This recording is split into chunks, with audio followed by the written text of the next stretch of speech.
सुखदं केवलं ज्ञानमूर्तिं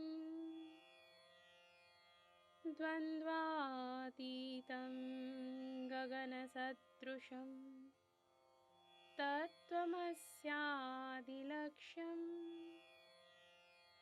एकं नित्यं विमलमचलं सर्वधी साक्षिभूतं भावातीतं त्रिगुणरहितं सद्गुरुं तं नमामि। आप सभी को नमस्कार। आज के इस सत्संग में मैं तनुजा ठाकुर आपका हार्दिक स्वागत करती हूँ।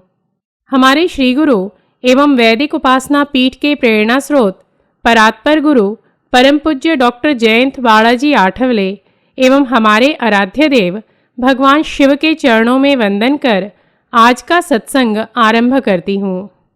आज का विषय है बलि प्रतिपदा, अन्नकूट एवं गोवर्धन पूजा। सर्वप्रथम आप सभी को दीपावली की हार्दिक शुभकामनाएं। कार्तिक शुक्ल प्रतिपदा अर्थात कार्तिक मास के शुक्ल पक्ष की पहली तिथि अर्थात दीपावली के अगले दिवस बलि प्रतिपदा, गोवर्धन पूजा या अन्नकूट के रूप में मनाया जाता है। यह दिन 3 उत्सवों का संगम होता है। यदि प्रतिपदा में द्वितीया हो तो अन्नकूट अमावस्या को ही मनाया जाता है, क्योंकि अन्नकूट में चंद्र दर्शन अशुभ माना जाता है। वेदों में इस दिन वरुण, इंद्र, अग्नि आदि देवताओं की पूजा का विधान है। इस दिवस कई स्थानों पर मार्गपाली भी उत्सव के रूप में मनाया जाता है। अन्नकूट या गोवर्धन पूजा भगवान श्री कृष्ण के अवतार के पश्चात द्वापर युग से आरंभ हुआ।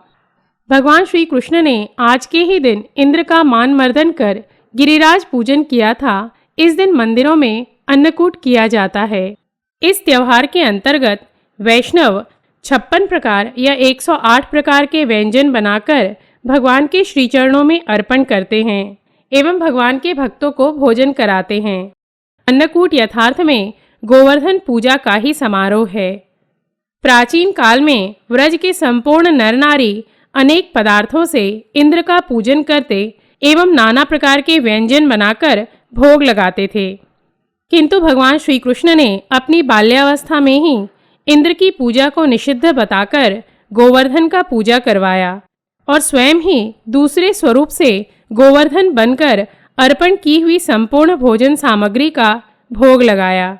यह देखकर इंद्र ने वज्र पर प्रलय करने वाली वर्षा की, किंतु भगवान श्री कृष्ण ने गोवर्धन पर्वत को हाथ पर उठाकर और ब्रजवासियों को उसके नीचे खड़ा रखकर बचा लिया। अब हम गोवर्धन पूजा कैसे किया जाता है यह जानेंगे। इस दिन प्रातःकाल गाय के गोबर से गोवर्धन जी बनाए जाते हैं। शास्त्रों में उसे वृक्ष की शाखाओं एवं पुष्पों से सुशोभित करने का विधान है, किंतु अनेक स्थान पर इसे मनुष्य का आकार या लेटे हुए पुरुष का आकार बनाकर पुष्प आदि से सुशोभित किया जाता है। आकार चाहे जैसा हो, उसका गंध पुष्प आदि से पूजन कर गोवर्धन धराधर गोकुल त्राण कारक विष्णु बाहु कृतोच्छ्राय गवाम कोटि प्रवो भव यह कहकर प्रार्थना करें। इसके पश्चात सुसज्जित गौओं का आवाहन कर उनका यथाविधि पूजन करें एवं लक्ष्मीर्या लोकपालानां धेनु रूपेण संस्थिता घृतवहति यज्ञार्थे मम पापम व्यह पोहतु से प्रार्थना करें। पूजा में धूप, दीप, नैवेद्य, जल, फल, फूल, खील, बताशे आदि का प्रयोग किया जाता है। गोवर्धन में ओंगा अर्थात अपामार्ग अनिवार्य रूप से रखा जाता है। पूजा के पश्चात गोवर्धन जी के 7 परिक्रमाएं उनकी जय बोलते हुए लगाई जाती है। जहाँ पर इनकी पुरुष समान आकार बनाकर पूजा की जाती है, वहाँ इनकी नाभि के स्थान पर एक कटोरी या मिट्टी का दीपक रख दिया जाता है। तत्पश्चात इसमें दूध, दही, गंगाजल, शहद, बताशे आदि पूजा करते समय डाल दिए जाते हैं और पूजा पूर्ण होने पर इसे प्रसाद के रूप में बांट दिया जाता है। रात्रि में गौ से गोवर्धन का अपमर्दन कराया जाता है। गोवर्धन गिरि भगवान के रूप में माने जाते हैं और इस दिन उनकी पूजा अपने घर में करने से धन, धान्य, संतान और गोरस की वृद्धि होती है। कार्तिक शुक्ल प्रतिपदा को बलि प्रतिपदा के रूप में भी मनाया जाता है। बलि प्रतिपदा का इतिहास कुछ इस प्रकार है। बलि राजा अत्यंत दानवीर थे। द्वार पर पधारे अतिथि को उनसे मुंह मांगा दान मिलता था। दान देना गुण है, परंतु गुणों का अतिरेक दोष ही सिद्ध होता है। किसे क्या, कब एवं कहाँ दें, इसका निश्चित विचार शास्त्र एवं गीता में बताया गया है। शास्त्रों में कहा गया है, सत्पात्रम दानम, अर्थात दान सत्पात्र को ही देना चाहिए, अपात्र को नहीं। कुपात्रों के हाथ संपत्ति लग जाने पर वे उसके मद में अहंकारी होकर मनमानी करने लगते हैं। बलि राजा से कोई कभी भी कुछ भी मांगता उसे वह देते थे।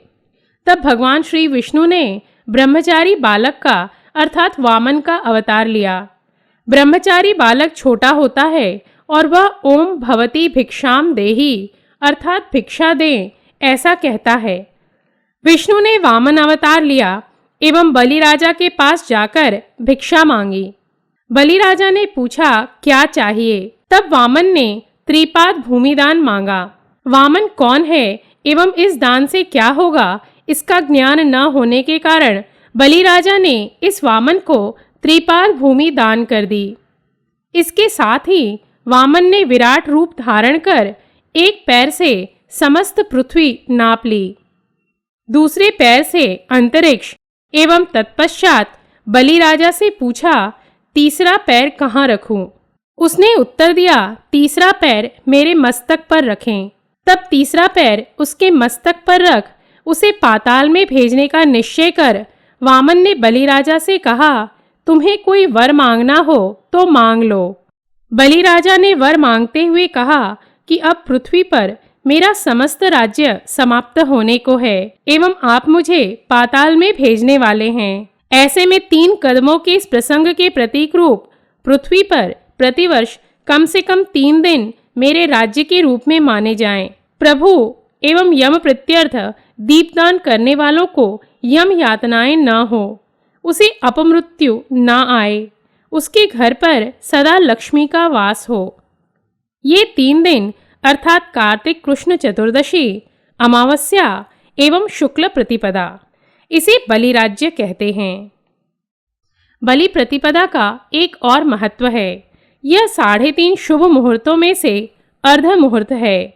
इसे विक्रम संवत कालगणना के वर्षारंभ के रूप में मनाया जाता है। अब इस त्योहार को मनाने की पद्धति के विषय में जान लेते हैं। बलि प्रतिपदा के दिन भूमि पर पंचरंगी रंगोली द्वारा बलि एवं उसकी पत्नी विंध्यावली के चित्र बनाकर उनकी पूजा करते हैं। इसके पश्चात बलि प्रत्यर्थ दीप एवं वस्त्र का दान करते हैं। इस दिन प्रातःकाल अभ्यंग स्नान करने के उपरांत स्त्रियां अपने पति की आरती उतारती हैं। दोपहर में ब्राह्मण भोजन एवं मिष्टान युक्त भोजन बनाती हैं। धर्मशास्त्र कहता है बलि राज्य में शास्त्र द्वारा बताए गए निषिद्ध कर्म छोड़कर लोगों को अपने मनानुसार आचरण करना चाहिए। अभक्ष्य भक्षण, अपेयपान एवं अगम्यागमन ये निषिद्ध कर्म हैं। शास्त्रों में स्वीकृति प्राप्त होने के कारण परंपरा अनुसार लोग मौज मस्ती करते हैं, परंतु मदिरा नहीं पीते हैं। इस दिन लोग नए वस्त्र धारण कर संपूर्ण दिवस आनंद पूर्वक बिताते हैं। इन्हीं शब्दों के साथ आज के सत्संग को विराम देती हूँ। कल दीपावली त्योहार से संबंधित कुछ अन्य तथ्यों के साथ हम पुनः उपस्थित होंगे। तब तक के लिए नमस्कार। जयतु हिंदू राष्ट्रम। ॐ पूर्णमदः पूर्णमिदं पूर्णात् पूर्णमुदच्यते पूर्णस्य पूर्णमादाय पूर्णमेवावशिष्यते।